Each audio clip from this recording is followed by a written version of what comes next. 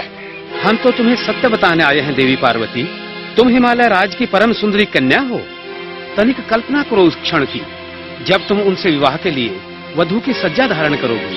तुम्हारे सुंदर तन पर केसर, कस्तूरी तथा हरी चंदन का लेप होगा और शिव के शरीर पर होगी चिता की भस्म।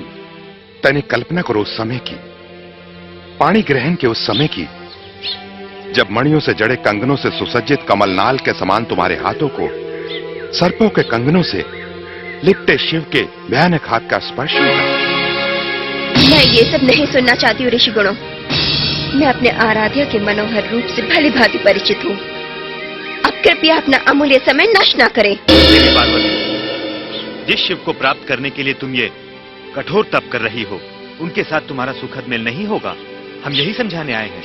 तनिक ये तो सोचो देवी कि विवाह के पश्चात जब तुम दाम्पत्य सुख की लालसा से उनके निकट जाओगी तो तुम्हारे मुख के समीप झुके महादेव की ललाट की तीसरी आंख से यदि ज्वाला निकलने लगी तो तुम्हारे सुंदर मुख की क्या दशा होगी? देवी, कहाँ तुम्हारी प्रेम संवेदनाओं के समान कोमल अलकें और कहाँ उस मुंड माली के पके हुए धान के पौधों जैसी जटाएं? कहाँ तुम्हारे कंठ में चंद्रमा और तारों की ज्योति को धूमिल कर देने वाले रत्नहार और शिव के नीले कंठ में काले भयंकर सर्पों का हार और नरमुंडों की माला? बस बस, बहुत सुन चुके मैं शिव की आलोचना। अब मुझ में उनके विरुद्ध और कुछ भी सुनने की क्षमता नहीं है। अब कृपया यहाँ से प्रस्थान कीजिए। तुम चाहे जो कहो, परंतु अपना कर्तव्य निभाए बिना हम यहाँ से नहीं जा सकते देवी। एक बात फिर सोच लो देवी, वह राग अनुराग से शून्य योगी कदापि तुमसे विवाह योग्य नहीं है। तुम्हारा प्रयत्न ऐसा है जैसे नागराज के फण पर रखी मणि को हाथों से उतार कर सिर पर धारण करना चाहता हो। अतएव हम तुमसे फिर कहते हैं, शिव से विवाह का विचार त्याग दो। ऐसा कदापि न होगा ऋषिगणों।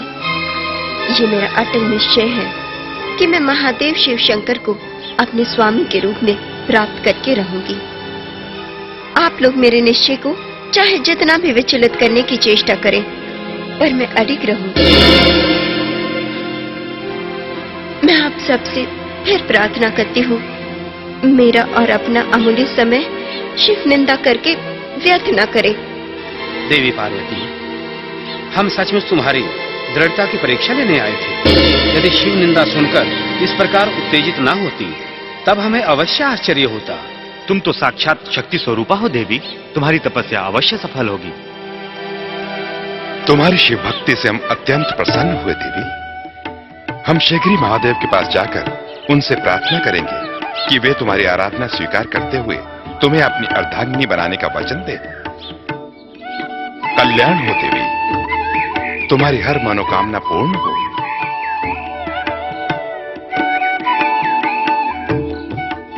मैं आपके आशीर्वाद से कृत्य कृत्य हुई सप्तऋषियों, मैं आपकी कृतज्ञ हूँ। कल्याण हो, कल्याण हो।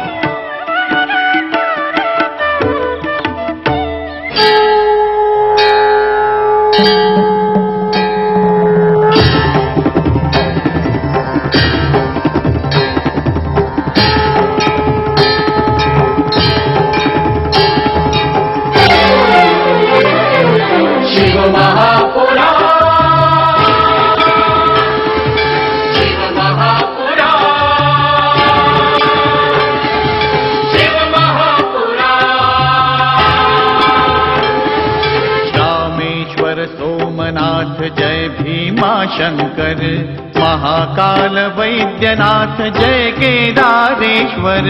रामेश्वर सोमनाथ जय भीमा शंकर, महाकाल वैद्यनाथ जय केदारेश्वर। नाथों के नाथ की, भोले विश्वनाथ की महिमा का गान। शिव महापुराण, शिव महापुराण, शिव महापुराण। ओम नमः शिवाय, नमः शिवाय, ओम नमः शिवाय, नमः शिवाय, ओम नमः नमः शिवाय नमः शिवाय शिव महापुराण